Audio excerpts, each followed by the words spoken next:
that I just, it just, you know, like all these elements just brought to my complete unraveling. I just felt in deep depression, and I just felt disconnected from everything and everyone.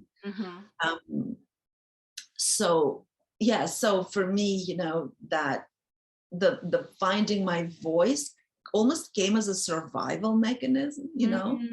It was almost like do or die. Like I felt like I needed to start speaking about my experience. And at the time, my first article about motherhood was in 2016, actually, that I dared to sort of express myself publicly. And at the time, we didn't really speak much about like the other side of motherhood, you know.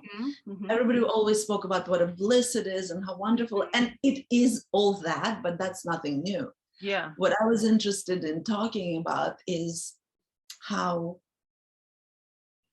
you know, where our conditioning sort of brings us into this almost robotic movement through life, where nobody's really connected to, or very few of us are connected to, what is it, why am I here? Like I just started really understanding that I'm here for so much more than being a wife and a mother. Yes. And although everyone was always saying, no, motherhood, oh my God, that's the most important role, I just don't feel that, you know. I still don't feel that, although I've come a full circle and I've repaired my relationships with my children now that they're, you know, grown-ups.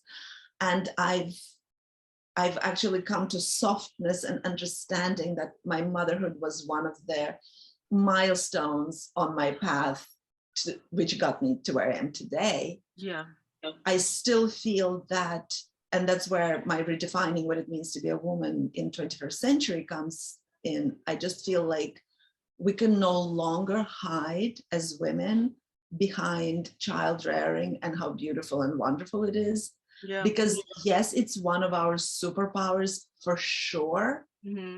But I view a lot of what I observe around me as parenting has become perpetuation of toxic patriarchy. Yeah. And I've written extensively about that as well, because it's now women themselves who police other women. You know, we police our daughters, and we police, do you know what I mean? We do the limiting, we do the imprisonment, we do the judgment and the, you know, shattering of individuality of our children. So for me, you know, I'm really, really interested in guiding women toward understanding that we're bigger than that, that yes, motherhood, yes, it has a huge importance because we're raising the future generation. You know, we're raising the future, we're directly impacting the future through the way we mother our children, but that our responsibility is so much greater than just perpetuating tradition.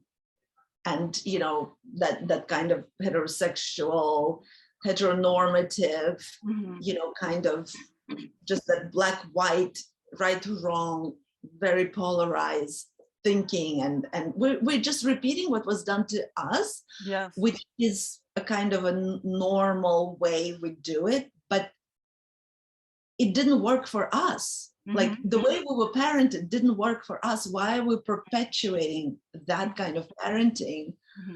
And, you know, and perpetuating the toxicity of the environment, the hierarchical structure of a family where, you know, the father is number one, and then the mother maybe, and then the children are all the way below, and they're just not even the same humans. Do you know what I mean? I feel like even as a child, I remember I felt so moved and so against the fact that my parents felt that they were more important as humans than me, for example, being a child. I just felt it's just not true, you know?